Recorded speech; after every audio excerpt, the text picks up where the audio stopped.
दोस्तों नमस्कार। Colonel Ajay CO Ajay astro money group first global astro finance digital channel से आपसे मुखातिब होता हूं। आज 25 अप्रैल सन 2025। दोस्तों अजय एस्ट्रो मनी ग्रुप देश का पहला चैनल है जो 42 कमोडिटीज पर आपको लगातार अपडेट और विश्लेषण आप तक प्रस्तुत करता है। दोस्तों हम वर्तमान ही नहीं भविष्य का भी करते हैं सटीक आकलन। आपको याद होगा शेयर बाजार पर सबसे पहले हमने आपको अपडेट दिए थे गिरावट के, और साथ साथ रिकवरी के भी हमने आपको संकेत दिए थे जो अक्षर सत्य साबित हुए। साल 2020 की कोविड के टाइम शेयर बाजार में जो ज़बरदस्त गिरावट थी उसका भी अग्रिम विश्लेषण हमारा सही साबित हुआ था। दोस्तों कहा जाता है कि सोना जियो पॉलिटिकल और जियो इकोनॉमिकल टेंशन में सेफ हेवन इन्वेस्टमेंट माना जाता है, और जैसे जैसे जियो इकोनॉमिकल और जियो पॉलिटिकल टेंशन ईजी होता जाता है, सोने के दामों में गिरावट आती है। एक तरफा गिरावट के बाद अब हमें लगता है कि आने वाले 3 से 4 महीने संभवतः गोल्ड के लिए कुछ आसानी या ईजी होने के समय हैं।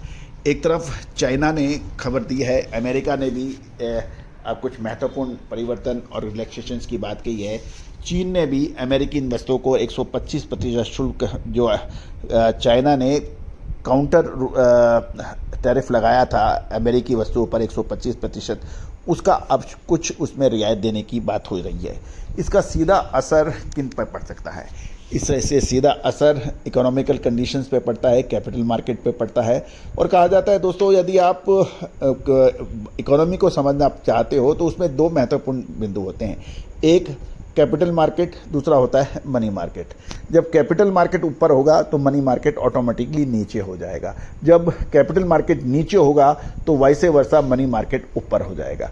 अब मनी मार्केट में क्या क्या आते हैं, कैपिटल मार्केट में क्या क्या आते हैं? कैपिटल मार्केट के अंदर मेनली प्राइमरी और secondary capital market. Primary capital market आपके आईपीओ वगैरह होते हैं, सेकेंडरी कैपिटल मार्केट में आपका शेयर बाजार आता है, जबकि मनी मार्केट के अंदर बॉन्ड्स, फिक्स डिपॉजिट, डिवेंचर्स और ये आते हैं। और कुछ हम इसको मानते हैं कि गोल्ड भी मनी मार्केट की श्रेणी में आ जाता है।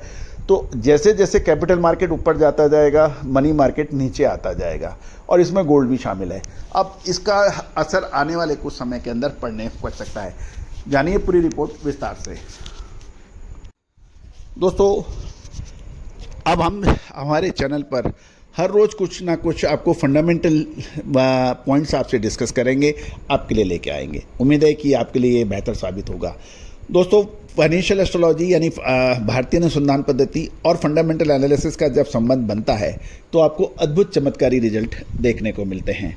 खबर निकल के आ रही है कि चीन में कुछ अमेरिकी वस्तुओं पर 125% जो शुल्क लगाया है उसको कमी की बात विचार हो सकता है। चीन कुछ अमेरिकी आयातों पर 125 शुल्क को निलंबित करने पर विचार कर सकता है, जिसमें चिकित्सा उपकरण है, एथेन और विमान पट्टे के भुगतान शामिल है, क्योंकि लंबे समय से ट्रेड टेंशन के कारण आर्थिक दबाव बढ़ रहा है और प्रस्तावित छूटें जिसमें मुश्किल से बदले जाने वाले सामान शामिल है, साल 2024 में लगभग 45 अरब डॉलर के 131 प्रोडक्ट की श्रेणियों को कवर कर सकती है।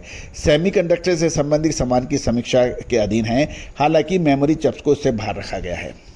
इसके कदम के बावजूद चीनी अधिकारियों ने अमेरिका के साथ सक्रिय बातचीत करने से इनकार कर दिया है और ये जोर दिया है कि एक तरफा शुल्क हटाने के बाद ही कोई बातचीत हो सकती है। इस खबर ने सोने की कीमतों में ईजी रहने की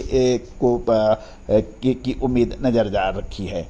दोस्तों देखना यह है क्योंकि चाइना जो है विश्व की आर्थिक महाशक्तियों में से एक शामिल है, और उनका पॉलिटिकल इकोनॉमिकल डिसीजंस हैं वो बहुत ही कंफ्यूजिंग और बहुत ही छुपाव में रहते हैं। उनको आंकना, उनकी विश्लेषण करना सब लगभग असंभव सा है कि चाइना क्या काम कर जाए, कब कर जाए, किसी को कुछ भी नहीं पता लगने देता। और ये बहुत माहिर है अपनी स्ट्रेटेजिकल पोजीशंस में, किसी भी देश को प्रभावित करने में ये काफ़ी सक्षम भी है। अब अमेरिका से उसने सीधी बातचीत करने से बिल्कुल इनकार कर दिया है और ये कहा है कि बिल्कुल बातचीत नहीं होगी जब तक अमेरिका एक तरफा जो शुल्क और टैरिफ लगाए हैं उसको कम नहीं कर देता, उसमें तभी बात हो पाएगी। लेकिन साथ साथ में ये भी कह रहा है कि जो 125% काउंटर मेजर किए थे उसमें वो कुछ छूट देने पर विचार कर रहा है। तो देखिए कि ये सब पॉलिटिकल पैंतरेबाजी है, एक दूसरे के प्रति कूटनीतिक डिसीजंस हैं, लेकिन ये तो तय है कि कोई भी चाहे कितना बड़ा देश हो एक तरफा निर्णय लेने में सक्षम नहीं है, चाहे वो अमेरिका हो, चाहे चाइना हो, चाहे भारत हो। अब आप देखिए IWT इंडस वाटर ट्रीटी को यदि कैंसिल हो जाता है तो पाकिस्तान बर्बादी की कगार पे आ जाता है, और यदि भारत अपने आतंक विरोधी अभियानों में यदि पाकिस्तान को नहीं सबक सिखाता है तो उसकी आंतरिक सुरक्षा खतरे में पड़ती है। तो दोस्तों इसमें बहुत से इफ एंड बट होते हैं, लेकिन इसका असर व्यापार और ट्रेड पे पड़ता है। तो दोस्तों हमारा हर संभव प्रयास रहेगा कि हम आपको हर महत्वपूर्ण चीज़ से अवगत कराएं, उस पे पड़ने वाले प्रभावों से आपको अवगत कराएं।